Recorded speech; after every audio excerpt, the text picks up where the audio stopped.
E no USA Talk de hoje você vai conhecer a empresa que mais administra casa de férias aqui na Flórida. São mais de 700 casas e o dono é brasileiro.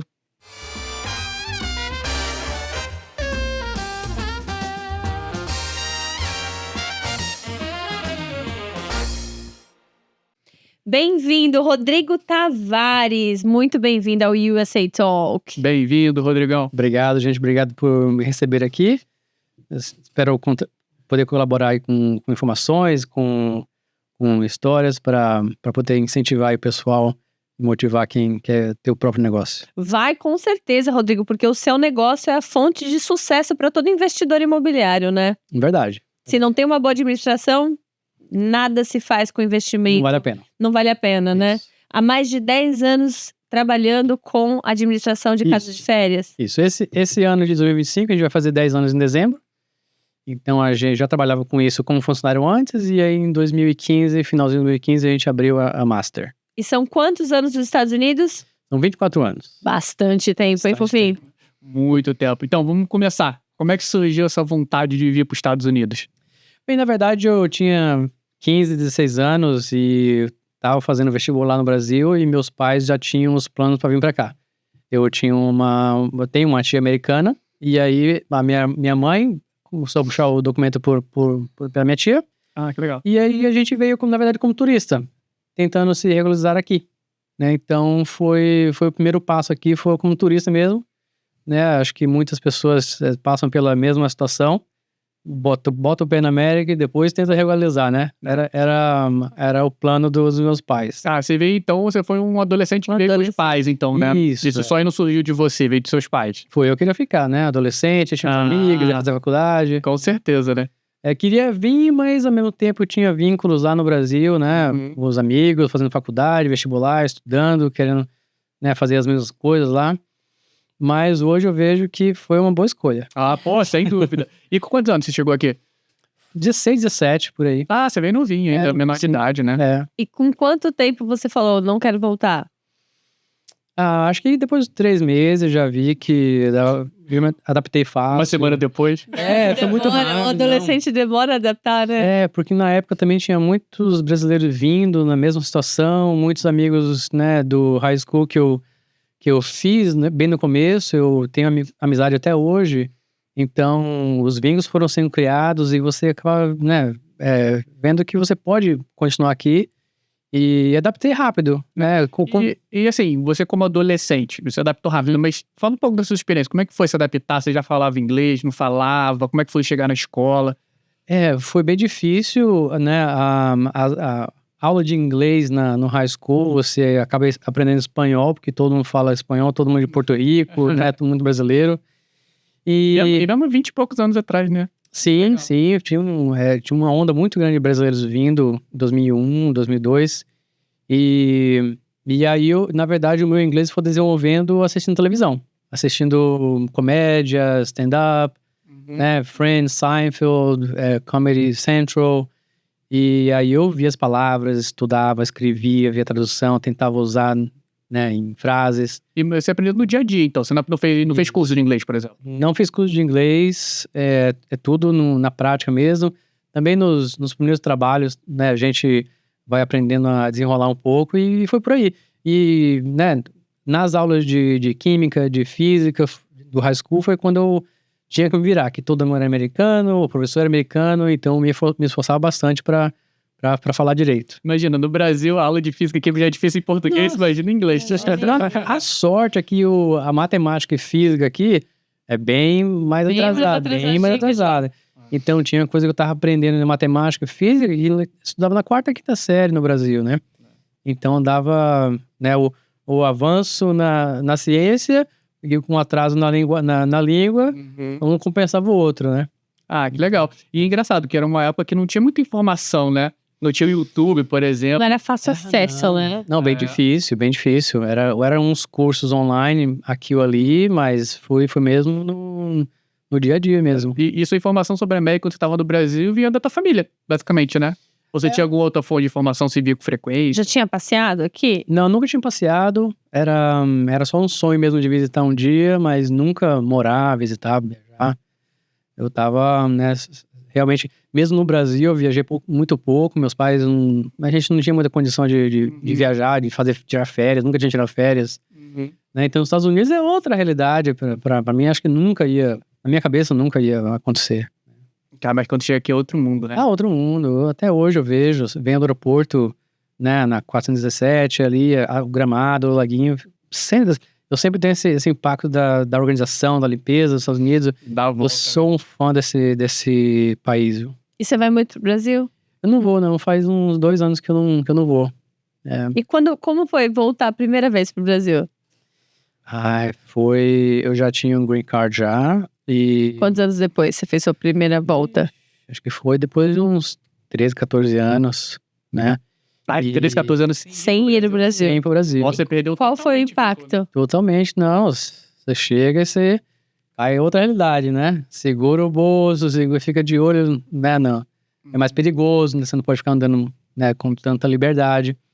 E foi um impacto, mas eu gosto também, é minha terra, né? Mas realmente a diferença é grande. Não, com certeza. E a gente não te perguntou, você é da original? Eu nasci em Ilhéus, na Bahia. Na Bahia? E eu cheguei a morar 2 anos em Portugal, meu pai é português. E aí a gente voltou morei 2 anos em Portugal, a gente voltou pro Brasil, né, Ilhéus, da Bahia.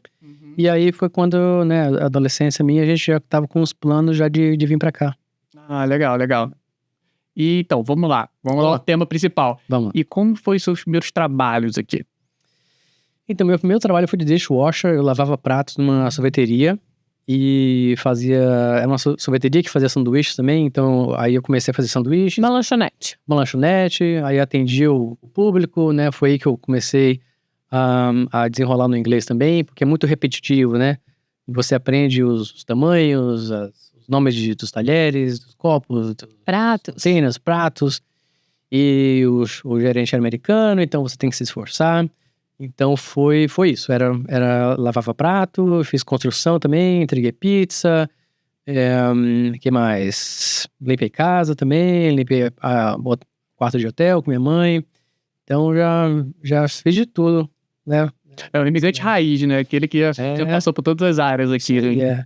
Ajudando bastante a família, eu fui também garçom, que comparando o garçom com construção, acho que garçom... talvez a profissão mais difícil que eu já fiz. Pesado também, né? Você tem que lidar com pessoas, então as pessoas têm uma expectativa, e se você demora um pouquinho, já afeta a sua gorjeta, né? Tem pessoas que geralmente não têm o costume de dar gorjeta, então você depende daquilo. Porque o salário do garçom não é igual da hora, né? Porque você tem a tip, então você tem um salário menor aqui. A gorjeta faz parte do salário quase, né, Rodrigo? Sim, Isso é uma cultura de dar a gorjeta, né? Sem a gorjeta, o garçom aqui não consegue fazer o salário mínimo. Salário mínimo. Fica a dica pra quem tá vendo aí, gorjeta pro garçom sobreviver, gente. É verdade. É realmente duro, né? Nem todo mundo também tem a empatia com o garçom, né? Às vezes o problema não foi nem dele. Não, porque a culpa sempre é de quem tá atendendo, né? E às vezes esperou um pouco mais lá na frente, ou então o cozinheiro, né, fez um erro, e aí você repassou pro cozinheiro e chega na mesa, uma coisa diferente. Então, realmente, você tem que... É um malabarismo. Você tem que lidar com o humor da pessoa, você tem que... O humor de todo mundo no restaurante, né? Tem uma política também dos atendentes, da direção, do gerente, do buzzer, todo mundo. Então, foi bem difícil. E hoje, quando eu vou no restaurante, eu sempre lembro disso e eu dou uma gorjeta certa. E valoriza, é difícil. O trabalho do pessoal. E esse tu acha que foi o trabalho mais difícil que você já fez ou não? Pra mim foi. Talvez um pouco por causa da língua, né? Eu não sabia o inglês 100%. Mas pra mim foi bem difícil, né? Aprender as bebidas que tem no bar. E aí você já... Qual restaurante você trabalhava? Foi no Macaroni Grill. Macaroni. E acho que hoje já não tá mais. Acho que tá fechado já. A locação já unidade. Então é bem intenso na parte mental, né? Então, e qual foi o melhor trabalho que você mais gostou? Eu acho que... Tirando a sua empresa, lógico. Eu acho que na sorveteria, eu sempre lembro, tenho memórias boas do meu primeiro emprego, eu gostava muito de fazer o que eu fazia. Eu lembro que ninguém queria limpar o banheiro da sorveteria e eu sempre me prontificava, não via problema com isso. terminava tudo bonitinho, né? Sentia orgulho do que fazia. E então, acho que, né, fiz amigos que até hoje a gente mantém contato. Então, acho que foi isso mesmo. Foi meu primeiro emprego aqui foi o melhor que eu tive. Ah, que legal. Mas melhores lembranças, sempre é legal lembrar. Foi no Celebration, então eu ainda vou lá direto pra ver, pra Essa lembrar. ainda existe? Sim, é outra marca agora, né? Outra brand. Mas ainda vou lá, ainda é bom relembrar, voltar onde a gente começou, né? E você sempre esteve em Orlando, Rodrigo? Sempre estive em Orlando, né? O plano inicial era para ir para Nova York, só que a minha tia, na época, ela estava cansada do frio. Aí a gente desceu em Nova York e aí depois de uma semana a gente veio para Orlando.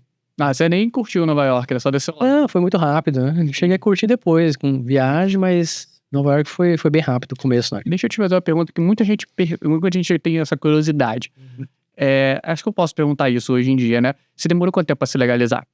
Foram, acho que 8 anos, 8, 9 anos. 8 anos? É. E você acha que entre você se legalizar e não tá legal ainda, teve alguma diferença para você conseguir emprego, nas oportunidades? Sim. Foi por isso que eu não continuei a faculdade, né? Uhum. Porque eu não podia. Eles estavam começando a fechar o cerco aqui, ali, e eu cheguei a fazer o dual enrollment, que é a faculdade que você paga pelo governo enquanto você está no high school. Sim. E aí, quando eu terminei o high school, eu já não pude mais renovar, nem pagando. Putz. Eles já tinham fechado já para o migrante. Uhum. E hoje nem é possível isso, mas antes já era possível o imigrante sem status fazer faculdade. Só pagar. Uhum. Só provar que estava aqui há mais de 12 meses, você contava como residente do estado, então você tinha acesso ao preço normal do residente. Uhum.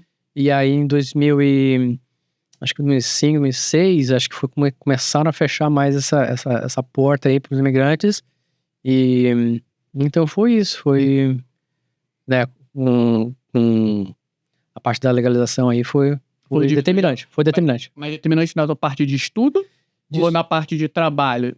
É de trabalho também, porque você tem que pegar empregos de construção, né, e companhias que na época não verificavam o seu status para você trabalhar. Então já estava começando a ficar difícil. Hoje é bem mais difícil você sem status conseguir uma coisa, né, que você trabalha como W2, né, como funcionário. Não existe como mais, né? Você ser W2 sem documento não existe como. Ou você tem que ter uma LLC ou você trabalha por debaixo da mesa, né, em cash, que é a maneira legal de fazer, mas que é arriscado para todo mundo, né? Para pessoa, para empresa, para todo mundo. Isso. Acontece muito porque também não tem a mão de obra necessária suficiente. Hoje é uma realidade isso. Ainda é. Isso a gente vê acontecendo bastante nas construções, né? Que a mão de obra é do imigrante, então o pessoal que realmente trabalha disso é de uma maneira não legítima. Né? Mas o país ainda depende disso mas eu acho que vai melhorar. Vai melhorar, vai. Eu acho que sim. Eles vão flexibilizar para menos para tipo muito Daqui por mais tempo também, né? Quem já tá aqui há muito tempo. Isso. Rodrigo, faz um filme pra mim, assim, ó, 25 anos atrás, Orlando, 25 anos depois, hoje, assim, o que mais você fala assim, Bia, isso aqui mudou demais? Eu acho que eu sempre morei e trabalhei ali pela 92, que é a Kissimmee, e eu vi a transformação que teve dos dois lados do 92, o lado East, o lado West, os lugares que foram se transformando, as ruas foram alargando, os negócios foram crescendo e trocando por outros. Então é uma área, né, que por causa da Disney, por causa dos eventos que tem aqui em Orlando, cresceu muito, né? A gente sempre vê condomínios novos, negócios novos, né, parques novos. Então, acho que há 25 anos de Orlando, o crescimento foi tremendo. Mais estrutural da cidade, de Orange State, também de construção, isso aqui é o mais impactante para você. É onde a gente vê, assim, uma transformação bem grande e o desenvolvimento, né, de construção, de desenvolvimento da cidade, realmente gigante. Né? Eu acho que você consegue também ver isso nos seus resultados também, né? Como você lida muito com turismo, né? Você consegue ver esse aumento dessa pessoal vindo pra cá, né? Pra consumir, né? Sim. Todo ano a gente, né? Eu sempre converso com pessoas que querem investir aqui, eles falam, mas o mercado não está saturado, não tem já muita casa de férias, muito, né, a pessoa já não Tá longe de estar saturado. então, aí a gente pensa, putz, está saturado? Sim, mas todo ano a quantidade de pessoas que vêm visitar Orlando cresce, né? Então, cresce o que as pessoas podem fazer, mas também cresce a quantidade de pessoas que vêm para Orlando. Então, acho que tem um equilíbrio bom aí de supply and demand, que deixa bem estável mesmo o mercado de turismo. E se a gente for ver até as master plans aqui dos bairros aqui que tem muita coisa nova sendo construída, né? E uma coisa que reflete isso é o novo parque, um parque totalmente novo, né? Sim. Quero ver como a demanda de turismo ainda é muito alta aqui, né? Esse ano a gente vai bater 80 milhões de visitantes. É muito. É muita gente, Eu acho né? que o Orlando é a cidade mais visitada do mundo. Já passou? Paris? Eu acho que já. Já? Eu acho que já. Porque esse ano a gente vai bater 80 milhões de visitantes e quando você percebeu que mudou muito, você que tá aqui há 24 anos, você consegue fazer esse cenário pra gente sair do hotel e ir pra casa, né? Pra gente começar a entrar um pouquinho no seu ramo. Quando que essa vontade de estar numa casa de férias começou a nascer no turista vindo a Orlando? Olha, o mercado de casa de férias aqui em Orlando sempre existiu, né? Talvez antes de 2001, os grandes investidores eram os ingleses. E vocês percebem agora, vocês vão no Walmart, vão nos mercados, você não vê tanto europeu como você via antes. Agora é mais latino, você vê um europeu ou outro, mas no começo foi essa onda dos ingleses, né? Os ingleses tinham sempre uma casa de férias na Disney, e aí foi meio que trocando pelos brasileiros, né? 2010 foi quando o Brasil deu um boom, aqui teve a crise, os preços estavam se recuperando, e aí foi... De 2008, você tá falando, né? Bem depois da crise de 2008, aí a gente viu bastante brasileiro vindo em peso pra cá, né? Aí que foi que começou bem pesado o movimento de brasileiros de dolarizar o patrimônio, de, né, cada vez mais fazer as férias aqui, fazer a sua segunda casa aqui, né? Essa influência começou em 2009, 2010 e vem até hoje aí cada vez mais forte, né? Ah, sem dúvida. Eu acho que a melhor forma de você proteger seu patrimônio hoje, né, é dolarizar, né? Sim, dolarizar e né, ter um investimento que dá um retorno mensal e você consegue, né, com a valorização da casa, você consegue ter aí uma proteção contra a inflação. Então é um ramo que, né, muita gente escolhe, é um risco relativamente baixo e um retorno relativamente confiável. Isso falando de quem administra mais de 800 casas, né? De quem sabe o que tá falando. Porque eu converso com bastante investidores que fazem isso, né? Que tem talvez o medo de deixar tudo no Brasil, estão diversificando. Eu vejo pessoas também investindo no Brasil, sim, porque, né, pelo que eu escuto, o pessoal faz dinheiro lá, né? Então tem bastante oportunidade lá, mas o pessoal, né, está trazendo, sim, uma parte para os Estados Unidos, investindo em casa de férias, em projetos de construção, né, para ter um pouco de estabilidade, né? Se um lado está ruim, o outro, né, compensa e vice-versa. É o que a gente fala de segurança jurídica, né? Sim. Você investe no imóvel, ainda você tem a possibilidade de quase não custear, porque a própria locação paga, você tem o imóvel para passar suas férias, né? Então você está dolarizando de uma maneira segura. Agora, quando que você entendeu que esse era um mercado que estava aquecendo e que ele ia crescer exponencialmente? Rodrigo, quando você decidiu, falou, não, eu vou sair de ser funcionário, eu vou abrir a Master, quando... E foi uma daquelas coisas que eu olhei pra cima, eu rezei bastante e né, todos nós passamos por isso, passamos por crossroads nas nossas vidas. A gente ora a Deus e pensa o que, né, mais principalmente quem não tem certeza do que quer fazer da vida. Tem muitas pessoas que estão fazendo faculdade e não sabem se é aquilo, ou estão numa profissão que não sabe se vai ser aquilo. Então eu cheguei num ponto na minha vida que eu comecei a orar por isso, né, eu queria fazer faculdade, fazer engenharia civil, mas ao mesmo tempo eu tinha aquela dúvida, será que será que não é? Então eu realmente entreguei para Deus e aí as coisas foram acontecendo, foram acontecendo e né, um contato aqui, um contato ali. Eu comecei a trabalhar numa administradora em 2014, 2010, 2011, aí depois saí em 2015. E aí eu fazia parte da manutenção do time, então fui começando bem lá de baixo, né? E aprendi todo o modelo de via necessidade dos proprietários, dos clientes. E aí, né, chega um momento que, né, você não tem mais onde crescer, então você monta o seu próprio negócio. Né? E mal bem você já tava dominando o negócio, você passou por todas as áreas e foi crescendo, né? Sim, E fala pra ele, como foi que você decidiu e como foi que você conseguiu suas primeiras casas? Eu sentia muitos proprietários, assim, quem conhece o mercado de vacation homes, ele é muito dinâmico, tem proprietários que gostam de explorar, de ver outras companhias, às vezes tem mais de uma casa, deixa uma casa, uma companhia aqui, outra aqui. Então eles mudam muito, né? E aí eu recebia comentário dos proprietários falando, se você sair, você montar a sua, se for para outra companhia, você me chama que eu vou. Então alguns proprietários vieram comigo, eles gostavam muito de mim, né? Da nossa relação, da confiança, da relação que a gente tinha. Então alguns vieram e eu tinha alguns amigos que eram corretores, que aí começaram a indicar, né, a gente. E aí começou, uma casa, 2 casas, 3, né? Começou do zero e a gente foi crescendo, sempre focando no trabalho, dar um bom atendimento, dar um bom retorno. E foi assim, de boca a boca, as indicações foram surgindo. Sempre de boca a boca. Sempre, E o que para as pessoas entenderem, o que contempla o serviço de administração de casa de férias, que é o Property Management? Isso, o número 1 fator decisivo de uma pessoa escolher uma administradora é o retorno financeiro, né?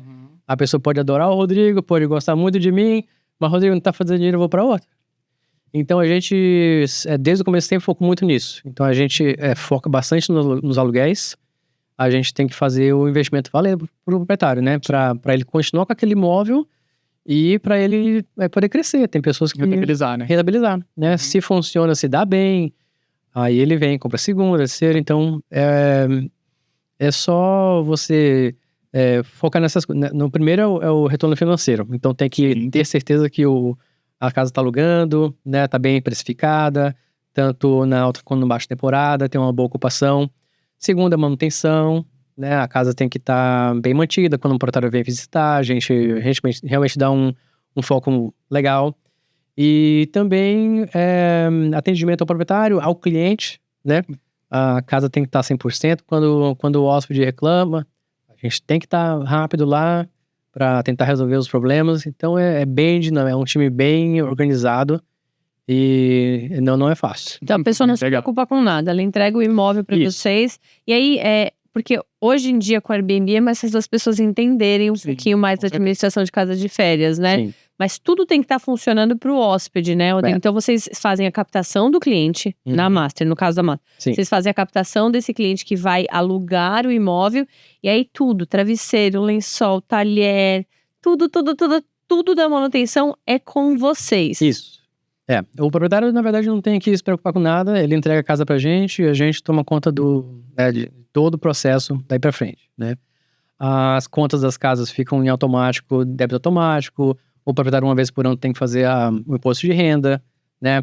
Tem que ter o seguro da casa. Tem algumas responsabilidades que é do proprietário, mas a grande parte é nossa, né?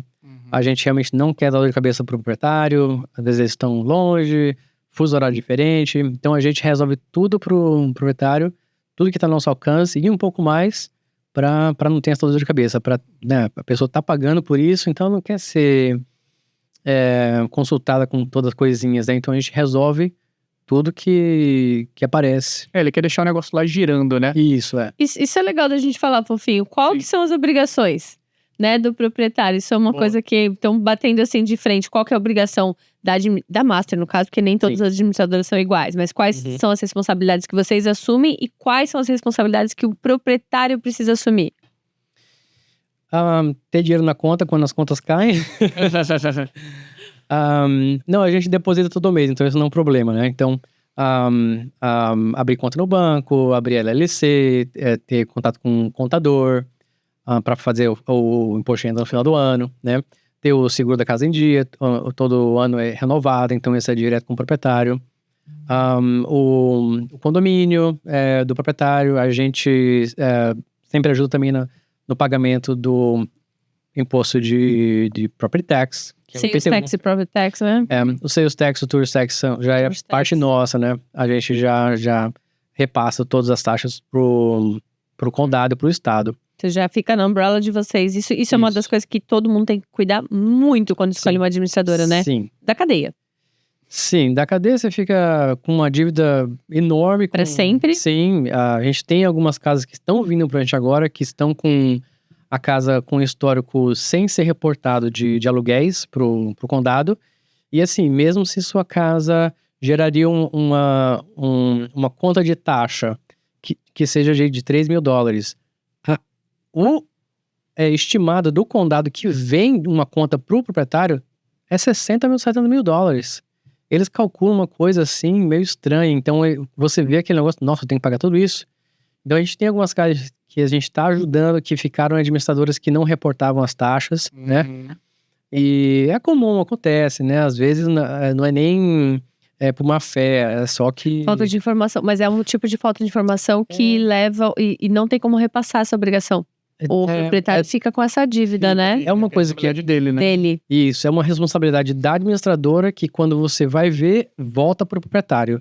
E não tem como jogar pro outro, né? Porque a casa é sua, você tem que estar reportando. Então, essa é uma coisa bem séria que a gente não pode faltar um mês de pegar essa... A isenção que o Trump lançou agora de impostos de administradores, né? De empresas, locações comerciais. Vai englobar as casas de férias? Eu acho que não. Eu preciso me informar um pouco mais sobre isso aí, mas eu acho que não. Acho que comercial é um pouco mais diferente. Tá. Seria ótimo. Vou fazer outra pergunta agora. Agora, do ponto de vista de quem aluga a casa, né? Do seu cliente final ali. Sim. Qual que você acha que é o maior diferencial para o pessoal, por exemplo, alugar sua casa e não alugar outra casa? Qual que seria o maior diferencial que a Master tem nesse sentido? Olha, hoje a gente tem uma facilidade muito grande que é ter várias casas no mesmo condomínio. Então tem condomínios condomínios que a gente tem 3 pessoas de manutenção rodando ali. Então o cliente, se acontece alguma coisa de errado na casa, um vazamento, né, a internet não está funcionando, a gente está a menos de 5 minutos da casa, então o atendimento é muito rápido, né? Então a gente vai crescendo e em vez de ficar mais difícil pra gente, fica mais fácil pra gente controlar, fica mais fácil de ter acesso às casas e fica bem mais fácil pro cliente, que ele fica assim, eu acabei de ligar, o cara já tá aqui na minha porta, né? Então o atendimento é muito rápido. A satisfação, né, da pessoa Não, do atendimento fenomenal. rápido é outra. E a gente tá com uma estrutura bem consolidada, né? A gente tem o departamento de assistência aos hóspedes, tem o property manager que toma conta dos proprietários, tem o pessoal de pintura, de limpeza do ar-condicionado. A gente realmente está com uma estrutura bem focada, bem madura, né? Bem madura, assim, para atender as necessidades do proprietário, do cliente, quando fica na casa, né? Então, o atendimento pro cliente é o que faz realmente a diferença para você ter um review positivo, né? Você fazer com que ele venha e fique na mesma casa, fique com a gente de novo, né? Então, tentar fidelizar o cliente nesse atendimento rápido aí. Ah, que legal. E qual é o maior problema que pode dar ou que já deu nesse tipo de casa? O mais Você acha comum, que né? é o mais comum, que é o maior risco que tem no negócio, que você acha? Eu acho que piscina é uma coisa que acontece bastante. Piscina suja, porque todas as piscinas têm aquela tela de em cima. O screen, né? E aqui no verão chove todo dia, então é uma chuva pra cair toda a poeira na piscina, então a gente tem muita reclamação disso. A gente tem uma pessoa interna que faz a limpeza entre a limpeza dos piscineiros pra atacar isso aí, então a gente tem bastante feedback sobre isso. Fora isso, a gente tinha bastante dificuldade com limpeza também, como todo mundo, todo administrador tem, né? Se você terceiriza ou se você contrata direto, é sempre um problema, porque não necessariamente da pessoa que tá limpando, mas às vezes como a casa é deixada, né? Às vezes a limpadora não consegue limpar até as 4, porque a casa realmente foi bastante usada, né? Não, às vezes não maltratada, mas às vezes o pessoal usou muita cozinha, usaram todos os quartos, né? Ou foi maltratada também. Então, hoje a gente tem 95 empresas de limpeza, mini empresas de limpeza Registradas. que limpam um número limitado de casas, né, para não ficar tão pesado para poucas pessoas. Então, é bem dividido, é bem organizado. Então, essa parte de limpeza, a parte da piscina e a parte de atendimento com o hóspede, sempre acontece uma coisa, né? A casa pode estar perfeita, mas tanto casa nova, casa usada, dá vazamento, da internet que caiu, a porta não tá fechando, a bateria, o alarme tá pitando, a televisão queimou por causa do raio. Qual foi a chamada mais inusitada, Rodrigo, que a Master já recebeu? Foi no Natal, não lembro o ano, mas foi eu tava na emergência ainda, todas as ligações iam pra mim, e a privada tava entupida. E era no Natal, assim, a gente já teve, né? A ceia de Natal Mas foi tão boa. engraçada, porque a brasileira que me ligou, deixou um recado, ela começou a dar risada. Eu sei que é Natal, mas... Eu sei que é Natal, mas a privada tá entupida. Mas, ó, manda tá o saindo Papai aqui. Noel. Vem Comeram você, muito panetone. você vem. Mas a gente sempre resolve. Deixa eu te falar, não sei se você pode falar, mas eu vou perguntar assim mesmo. Já teve algum caso sério que você teve que expulsar um Não hóspede? posso falar. Não pode? Eu tô brincando. Não, só por curiosidade, assim, até pra alertar as pessoas do que pode e que não pode fazer. A gente às vezes tem que mudar hóspedes, porque tem condomínios tipo Lucaia que não aceita cachorro. Uhum. E nos nossos anúncios fala que não pode pet, não pode animal, mas as pessoas trazem. Uhum. E quando isso é reportado pra gente, a gente explica pro Airbnb, explica pro hóspede que não pode. Então, às vezes, a gente tem que mover o hóspede de casa, né? Às vezes, a gente tem que mover o hóspede porque o hóspede não quer sair. Uhum. Aconteceu bastante no Covid. Enquanto tava na pandemia, e as pessoas estavam na hora do check-out de 10 horas, tinha outro check-in, e a pessoa falou, não tem pra onde ir, não tem casa, tá aceitando. Minha casa, não sei aonde, não posso voltar, e as pessoas queriam ficar na casa. Então, a gente... As pessoas às vezes estavam fora do país, não tinha avião, né? Também. Putz. Então, acontece isso aí, mas a gente resolve, né? Mas Já teve roubo, Rodrigo? Televisão, que a gente Já, escuta tanto isso. Televisão tão barato, o pessoal ainda rouba, né? Ainda rouba, né? Ainda rouba. Mas acho que a televisão parou um pouquinho. Agora, que eu lembro de cabeça, assim, é talvez videogame. Xbox, PlayStation. De vez em quando o pessoal pensa que é lembrança. Tá incluso. O pensa, gift. tá tudo, né? Atenção, fogo, né? Acontece, mas a gente tenta ir atrás, né? Ver a plataforma que a reserva veio e tenta reportar, tenta ir atrás. Mas acontece de tudo, né? Reservas baixas ou altas, o pessoal tem de todos os tipos de pessoas, né? E às vezes quem faz essas coisas não é nem a pessoa que aluga, né? Uhum. É uma coisa que a gente tem bastante cuidado quando a gente vai cobrar do hóspede. Esses danos, essas, né, torralha manchada ou uma coisa que quebrou. Às vezes a pessoa que alugou às vezes uma pessoa, mas foi o irmão do cunhado do filho que quebrou o negócio que ele nem sabia. Então a gente vai cobrar uma pessoa que nem foi culpa. E aí dá um testemunho negativo por causa disso, sabe? Uhum. Então é difícil. E, Rodrigo, você percebe uma diferença da rentabilidade hoje? Se você puder, a gente fala, ainda tem esse cenário, né? Que a casa de férias não vale mais a pena. Uhum. Você que administra tantas casas por tanto tempo, mudou muito mesmo a rentabilidade? Não, ela vem melhorando a cada ano, né? Engraçado isso, né? Como é diferente a perspectiva, né? Eu acho que o pessoal também tira conclusões precipitadas. Só porque tem muita, não quer dizer que tá ruim pra todo mundo, né? Que se tem cada vez tem mais, tá melhor, né? Mas é porque a diferença é a administração. Olha, sem dúvida. eu vou te falar, tanto a administradora como a qualidade da casa, né? Às vezes a casa fica ultrapassada, então a receita vem caindo, não é necessariamente que o mercado está bem competitivo. As pessoas estão pagando mais caro pelas diárias, mas as casas melhores. Certo. As casas que ficaram, né, Não se atualizaram. não se atualizaram, elas vêm realmente com a receita caindo, né? E aí a gente acompanha até na internet que tem muitas casas que estão virando parques temáticos, assim, o negócio Sim. tá ao alto nível mesmo, né? Não, tá alto nível, tá alto nível. E antes era uma ou outra designer que fazia, agora são muitos designers, tem muitas companhias que decoram as casas, que tá saindo um produto, né, parece que fenomenal. parque, parece que é muito imersivo agora. A experiência da casa, né?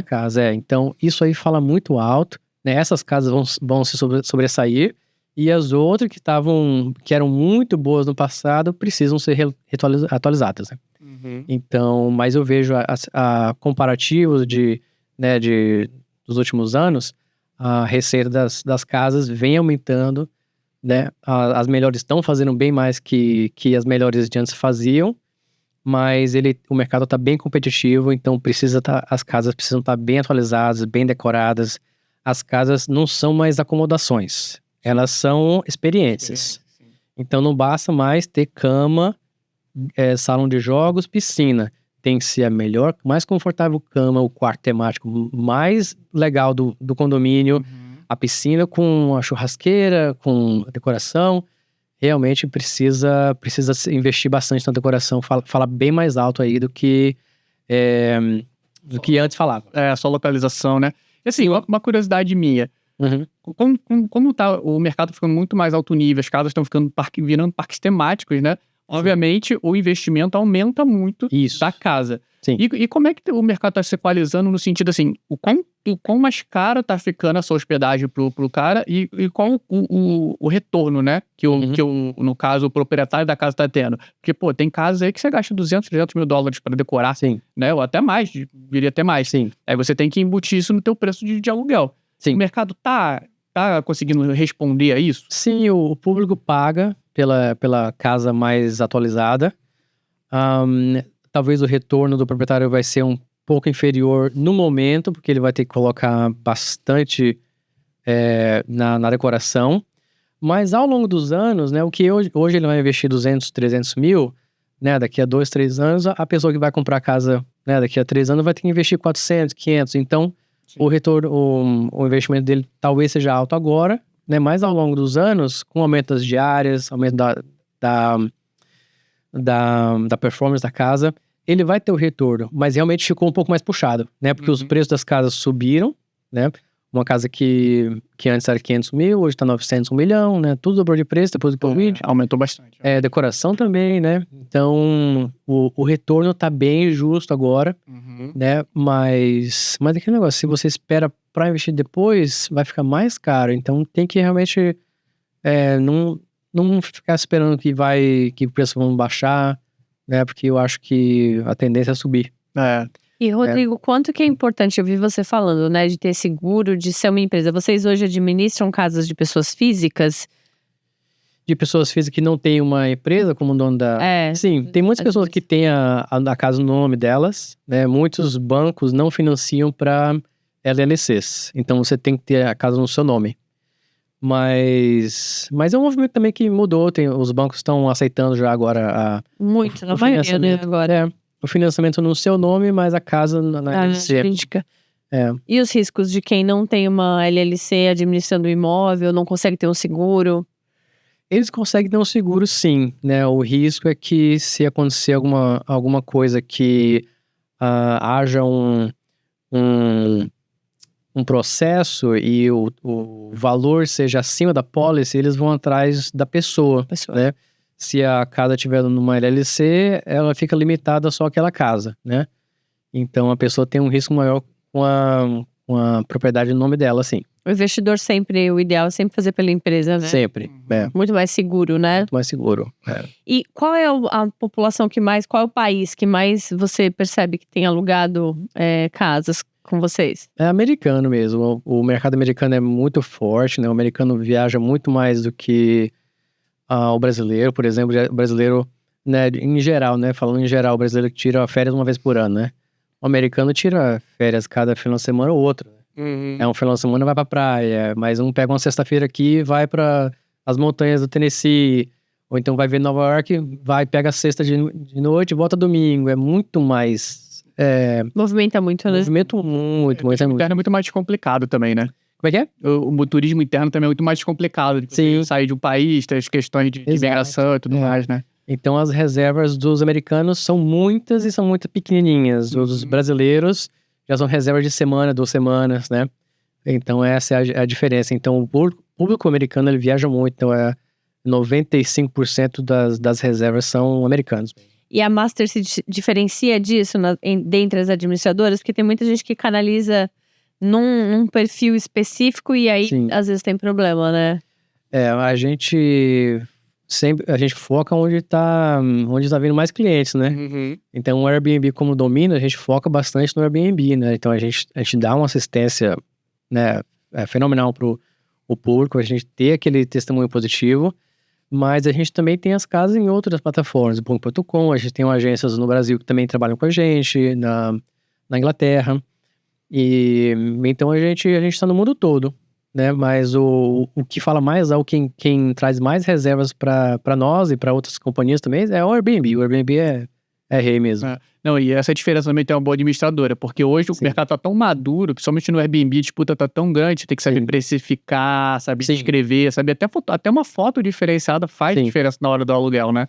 As fotos têm que ser fotos profissionais, né? Não pode ser foto de celular, tem que ser uma coisa bem que retrata o produto bem. Então tem que ser uma coisa bem, não pode ser foto na vertical, na horizontal, tem que ser tudo certinho. Vocês dão toda essa assessoria pra pessoa quando vai colocar a casa, do começo ao fim? E é uma coisa que é um custo que a gente absorve, porque às vezes o proprietário talvez não quer pagar, ou não entende, mas a gente absorve esse custo para as casas se sobressaírem, né? A gente é noite e dia, assim, quando você coloca fotos novas da casa, aí começam a ter reservas, né? Então, o anúncio tem que estar perfeito, todas as informações, o blueprint da casa tem que estar lá com o tamanho das camas, tamanho dos sofados, onde estão os jogos. Então, a gente tenta dar a maior explicação de como o anúncio é para não gerar dúvida. Porque se tá tudo ali no anúncio, o cara já aluga. Se ele tem que perguntar... Você tá se precavendo de ter um problema futuro, né? Sim. O pessoal pergunta de tudo. Pergunta qual a orientação da piscina. Se é norte, se é sul, se é leste. Pergunta mesmo, porque eles querem tomar sol. Então, virado pro sul, você pega mais sol. E tamanho das camas, onde é que tá isso aqui. É bem detalhado. E pensa, você lida com gente do mundo todo, né? Às vezes tem certas religiões, por exemplo, uma coisa engraçada. Quando eu fui pra Dubai uma vez, todos os hotéis tinham uma seta indicando pra onde era o pôr do sol, por causa da religião deles, entendeu? Que eles têm que, acho que rezar olhando pra Meca, eu não sei como é que é direito, mas tem que olhar pro lugar, tá virado pro lugar. X horas por dia. X horas. Exatamente. E deve ter esse tipo de coisa também. Tem, não. E cada pergunta, caramba, não sabia que essa pergunta ainda vi, mas vem novidade ainda. Que a pessoa se preocuparia com um detalhe, né? Isso é bem legal. Deixa eu falar, todos esses anos de experiência que você tem, né? Você deve ter desenvolvido diversas regras. Eu digo assim, regras forma de trabalhar. Sim. Que você, da forma que você opera, né? E qual é a maior regra de ouro, assim, que você não muda dentro da forma que você administra o seu negócio? Olha, a gente no começo da Master, a gente tentava... É uma coisa da minha natureza, tentar agradar todo mundo. É muito difícil, porque você faz uma regra para agradar um e o outro não quer. Então, tem diferentes perfis de proprietários e clientes. Um quer que alugue casa 110%, 135 dias no mês. O outro acha que a casa entre reservas tem que respirar. Então, são reclamações diretas que você tem que escolher quase onde você vai atacar. Sim. Então, a gente, depois do 3º, 4º ano, a gente foi quebrando a cabeça, tomando na cabeça também, porque a gente tentava agradar um e o outro. A gente ficou administrando casas, uma diferente da outra. Isso é impossível pra nós, porque eu posso lembrar, mas uma pessoa que eu tô delegando não vai lembrar de tudo. É só isso, não consegue montar uma estrutura eficiente que consiga atender diversos perfis dessa forma. Exato. Então a gente, estruturando a Master, a gente teve que escolher algumas coisas que a gente talvez não ia agradar algumas pessoas, né? Uma delas talvez no começo a gente aceitava casas onde o proprietário fazia as reservas deles mesmos. Eles tinham a casa no Airbnb e eles alugavam e colocavam no sistema. Só que vinha um monte de problema, tem conflito de calendário, né? O hóspede, às vezes, liga o proprietário que está no Brasil, não atende, aí fica a comunicação fica meio difícil. Então, a gente foi moldando, foi tentando agradar uns e outros e vendo realmente o que a maioria precisava, né? Como eu falei no começo, o que a maior parte dos investidores precisam é rentabilizar, fazer justificar o investimento. Então, a gente foi cada vez mais focando nisso, né? No investidor que realmente quer ter um retorno bom. E a gente tá fazendo as coisas para a pessoa ter o melhor retorno, né? Que confia no seu trabalho também, né? Tem que confiar. Então, com o tempo, você vai desenvolvendo maturidade na empresa. E antes eu falava assim para tudo, hoje a gente não pode. A gente não consegue atender a expectativa de todo mundo, né? Então, a gente meio que pisa firme em algumas coisas, porque a gente já tentou de outra maneira e não dá certo. Uhum. E a gente explica ao proprietário por causa disso, tenta explicar. Às vezes a gente consegue ter sucesso, mas às vezes não dá. E realmente é tentar, né, fazer esse malabarismo aí de agradar a maior parte, mas alguns às vezes tem a ideia que você tá fazendo errado. Uhum. Então acontece isso. Legal. Vou fazer outra pergunta agora. Vamos partir para uma próxima parte agora, falar um pouco da Master, né? Tá. Você abriu e você conseguiu uma coisa que é o sonho de 90% dos empresários, que é conseguir escalar o seu negócio, que é uma coisa que pouca gente consegue. Hoje você tem uma quantidade de casas bem considerável. Você, assim, te dou até os parabéns, você é a maior empresa de vacation home aqui. E parabéns por ser um brasileiro também. A gente tem muito orgulho disso, né? E como é que você conseguiu escalar o seu negócio? Qual foi o ponto de virada que você descobriu? Putz, eu acho que a partir de agora eu vou crescer se eu seguir esse caminho.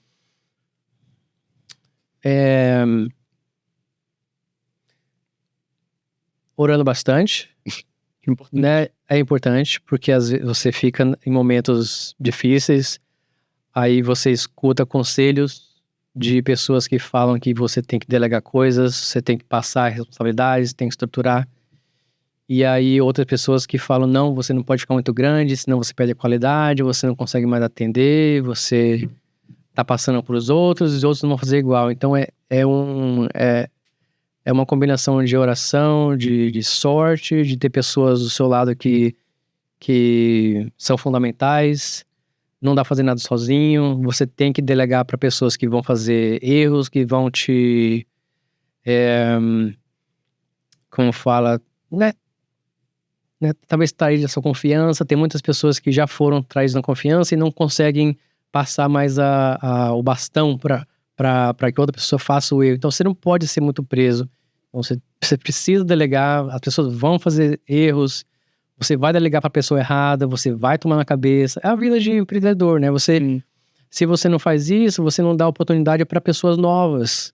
Que se você fica com aquela cicatriz, você não quer dar mais confiança para as pessoas, aí você fica pequenininho para sempre. Então você acaba te limitando, né? Você se limita. Então você precisa sempre acreditar nas pessoas, acreditar que pessoas boas estão para vir ainda para fazer parte do time. Então isso é uma coisa que motiva bastante a gente a crescer, para a gente dar oportunidade para pessoas boas que tem por aí, que ainda não nos encontraram, né? Então hoje a gente quer crescer para a gente poder dar mais oportunidade para as pessoas, administrar mais casas. É uma coisa que a gente gosta de fazer, o time todo é muito bonito, né? A gente, nas nossas reuniões, a gente busca melhorar sempre. Então, é uma combinação aí de oração, de ter as pessoas certas, que vêm por Deus, por sorte, por tempo também, né? Você não consegue ter tudo de vez, né? E ficar sempre a mercê de Deus mesmo. Deus tá no comando e é uma coisa que, se tem uma pessoa que faz sozinho, realmente não vejo ter sucesso não. Vai ter temporário. Mas se você tá, né, bem acompanhado, bem iluminado, bem focado em beneficiar as pessoas, não só a si mesmo, eu acho que esse é o segredo mesmo para você poder crescer no business, na vida, na sua relação com as pessoas, né? E qual o tamanho do time dessa máquina aí para administrar quase 800 casas? Quantas pessoas estão diretamente contigo, Rodrigo? São 130 pessoas hoje. E a gente tem vendors, né? Tem as pessoas que fazem serviço de ar-condicionado, as limpezas, então são mais umas, talvez 300, 400 pessoas por aí, indiretamente, né? Legal. Vamos tirar um mito aqui. Eu e a Bia, a gente ouve muito o pessoal falando assim, pra todo empresário, né? Ah, você tem que sair da operação, você tem que sair da operação. Como é que é a sua realidade em relação a isso? Qual a sua opinião? Dá pra sair da operação? Então, é um dos conselhos que às vezes as pessoas acham que tem que seguir e depois você vê, as pessoas falam de tudo, né? Você tem que sair da operação, você tem que sair da caixinha pra você ver. Aí você sai da caixinha pra ver e a pessoa fala, o cara já saiu, já não tá mais sabendo quem que é, sabe? Não sabe mais do negócio. Então é um equilíbrio muito grande que você precisa ter. Você tem que sair sim pra ter uma visão de futuro, uma visão de organização de pessoas, ver outras coisas a não ser o operacional, mas você precisa sim tá perto das pessoas, perto do operacional. É claro que com o crescimento das empresas, os proprietários, os donos, os gerentes não vão ter controle de tudo. Por isso que você dá confiança a pessoas para fazer isso, a fazer erros e tudo. Então, hoje eu faço dos dois. Eu tô longe, mas eu tô perto ao mesmo tempo, né? Eu saio do operacional para ter visão do futuro, mas ao mesmo tempo, todo dia eu procuro casa para eu ver com os gerentes, casas que estão precisando de atenção, procedimentos novos que a gente precisa fazer, treinamento de pessoas novas, né? Então, não tem como você sair do operacional para ficar só no futuro, porque aí a base fica toda desfalcada. O que você cuida diretamente? Você cuida na Master? Hoje, uma coisa que talvez só eu faço junto com o time é precificar as casas, né? Existem sistemas para fazer isso, mas a gente desenvolveu o nosso próprio e hoje é uma coisa que onde eu tô mais perto, né? Mas eu ainda faço parte do círculo de gerentes, a gente vai nas casas juntos, a gente vê o que a gente pode melhorar. Então essa é uma coisa que eu tô muito perto, mas a qualidade das casas mesmo eu participo bastante também. Que influencia ponto crucial, né, para o resultado final a precificação, né? Isso é uma coisa que a gente tem que a massa se baseia bastante na ocupação das casas, né? As casas que estão alugando fácil, os preços têm que ser mais elevados. As casas que estão com mais dificuldade, os preços são o diferencial, então a gente tem que estar um pouco mais agressivo. É uma metodologia, né, que você desenvolveu, né? Existem sistemas para isso, mas a gente acha que a gente não achou ainda o perfeito. O que a gente tá fazendo tá dando o melhor resultado. Que legal. Fazendo outra pergunta aqui. Vamos supor que eu seja um investidor, né? Como é que funciona? Por exemplo, eu tenho que já aparecer com uma casa, eu posso te ligar, Rodrigo, eu tô querendo investir em imóveis nos Estados Unidos, o que você me indica? A Master, ela atua de alguma forma, né, dando esse tipo de consultoria ou não? A gente dá sim a consultoria, nós não somos uma empresa de venda de casas, né? Então todos os projetos que vêm até nós geralmente já vêm com corretores. Sim. Então é muito difícil aparecer uma pessoa que quer comprar casa ainda. Geralmente vem com o corretor, a gente faz a reunião com eles, explica os condomínios, o melhor retorno, né? Mas quando aparece, a gente sempre faz um rodízio de corretores que a gente indica, né? Então a gente está indicando sim os nossos parceiros, mas não é um foco nosso não, é muito pouco. Geralmente o investidor já vem já com corretor, mas a gente tem esse suporte sim para quem tem dúvida, quem quer saber a melhor área, né? A gente tem os números das performances das casas, dos condomínios, então a gente pode dar isso para as pessoas terem uma ideia de onde investir. Referência, né? Todos os corretores, a gente também dá esses reports para eles poderem indicar os melhores condomínios, o melhor produto para o investidor. E esse é um diferencial para o proprietário? Vocês também dão esses reports para o proprietário de quanto ele teve de rendimento? Sim. Ele consegue ver isso em relatórios? Sim. Todo mês eles recebem os extratos e aí eles podem ver as reservas. No sistema nosso tem o retorno mensal, anual, do ano passado. Eles podem acompanhar isso. Legal. Bem. E você acompanha, então, hoje, para a gente realmente tirar esse mito, só tem melhorado os retornos de investimentos. Bem, assim, a gente deu aquele pico em 2022, que talvez a gente nunca vai ver, né? Totalmente atípico, né? Totalmente atípico. As diárias das casas estavam, casas pequenas, alugando por 600, 700, 800 dólares a diária. E hoje a gente normalizou, tá bem acima do que era antes do Covid. E eu acho que nunca mais vai voltar também. Esse já é o preço normal do mercado. Já se equalizou, eu acho. Sim, deu aquele pico em 2022, aí caiu em 2023 para uma média boa. Aí vem 2024 e melhorou, 2025 tá parecendo que vai ser melhor, ano que vem parece ser melhor ainda. E o produto vem melhorando, a performance melhorando, mas realmente voltar ao pico de 2022 vai ser bem difícil. Mas também foi uma situação bem atípica também. Sim. E cada vez menos condomínio de casas de férias sendo lançados e construídos, né? E isso com certeza vai melhorar o mercado lá na frente, Sim. né? Vai ter menos...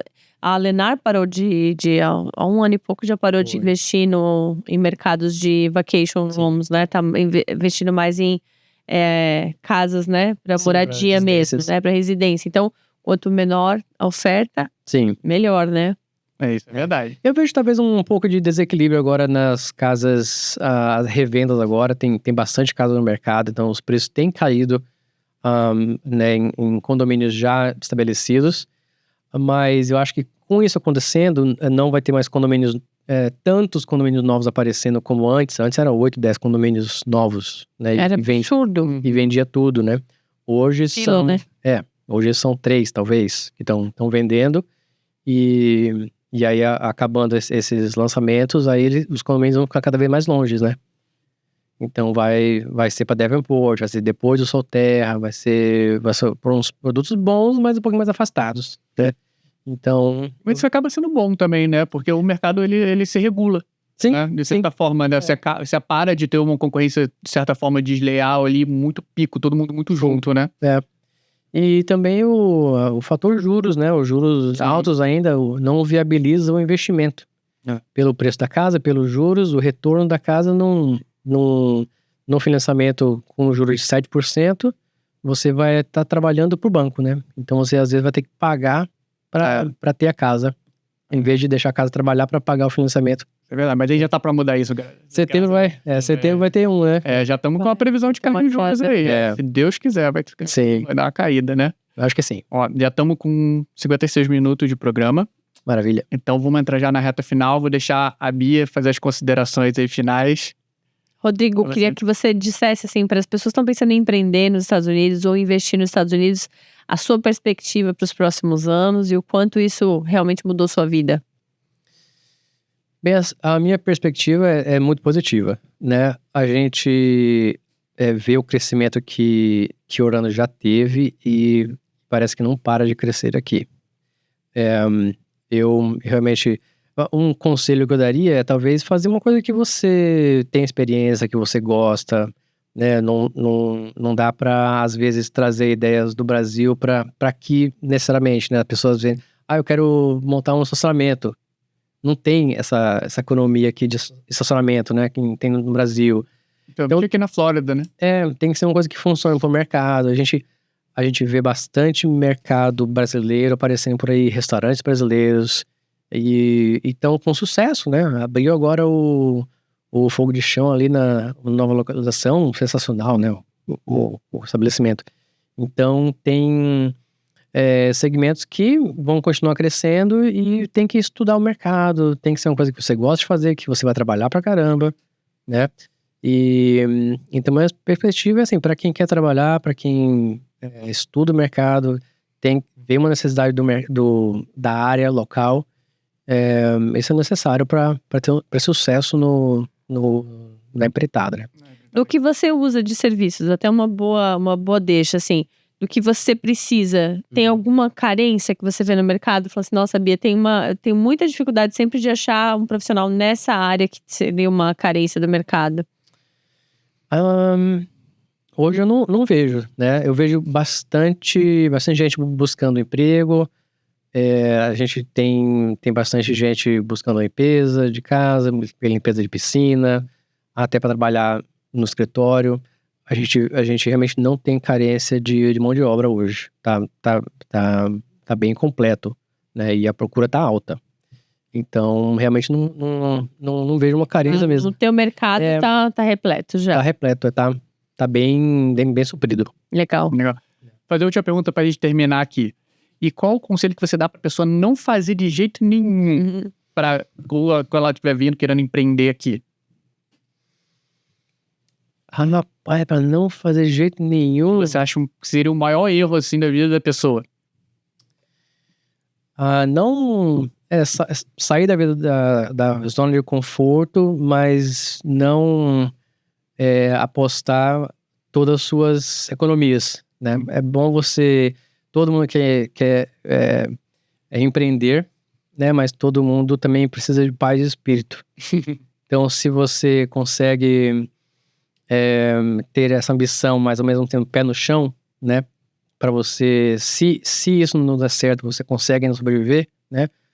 Eu acho que a gente não precisa fazer as coisas com pressa, né? Se você tem capacidade para ou empreender ou ser um empregado, né? Eu falo a verdade, se eu tivesse voltado atrás na minha vida e eu seria um bom, feliz empregado também, sabe? Mas eu acho que às vezes as pessoas têm esse ânimo, tem que ser mantido. Mas para não botar a carruagem à frente dos cavalos, né? Você não precisa dar um passo maior que a perna, você pode ter o pé no chão, né? E fazer o passo a passo, né? Devagarinho, para não colocar em risco aí a sua vida financeira, suas economias. A gente vê bastante pessoas que começaram o negócio, não dá certo, tem que voltar pro Brasil, como você estava falando antes, né? Tem muita gente indo embora. Sim, né? Muito. A gente não sabe o que vai acontecer com as leis, com a política. Então é bom ter o pé no chão, né? Pra não sofrer muito depois. Eu acho que o que você falou tá certo. É conhecer o mercado e, acima de tudo, se conhecer também. Entender o próprio perfil e as limitações, né? Isso. É isso aí. Obrigada, Rodrigo. Obrigada por dividir seu conhecimento com a gente, suas histórias, experiência. Muito obrigada. Obrigado por me receber aqui, pessoal. Valeu, obrigado. Valeu, tchau, tchau.